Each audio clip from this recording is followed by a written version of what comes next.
Hi everyone, in this video we're gonna see how you can make your Matomo data available to the outside. So typically it's kind of easy to understand. It's when you would like to add some transparency to your, let's say, organization. So here in my case, as you can see, I displayed out the bounce rate of my website since the creation of it. For the people who know already Matomo, it's kind of straightforward because within Matomo you have one specific user which is called Anonymous, which give all your data accessible to the outside. The idea of today is just to introduce briefly plugin which has been developed by Lukas Winkler. So it's a community plugin that you can find on the marketplace named Classic Counter.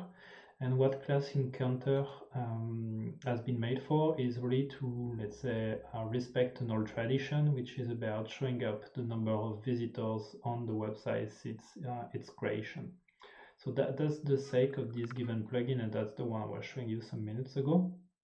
How does it work? It basically works this way. So you embed an image, which is the following one, and which here you copy and paste your Matomo instance URL. Then here you add your website ID, and then after that you add some parameters, which are the one which are over here, including of course the layout. So by default looks like this one, but of course you can tweak it a little bit and play with the background color, the foreground color, and so on and so forth.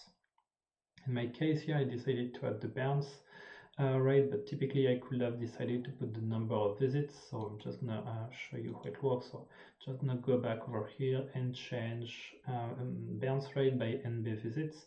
So I just need to go over here and just change NB underscore visits.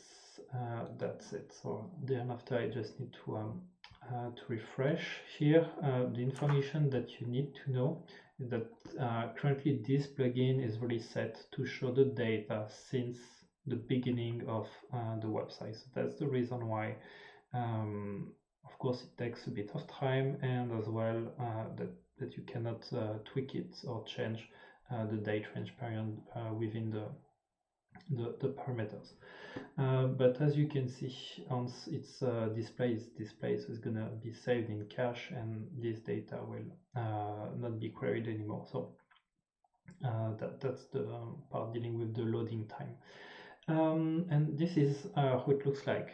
So basically, as I introduce it, it helps you make your data public to the outside. The big advantage over the anonymous let's say user is that this plugin is really just specific to the API method, which is the visit summary get.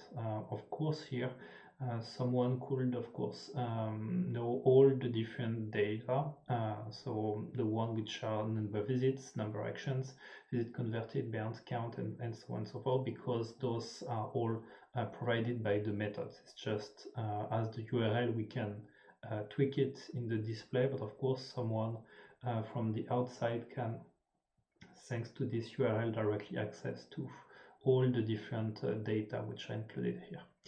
And that's everything that I wanted to show you for today. Thanks for watching.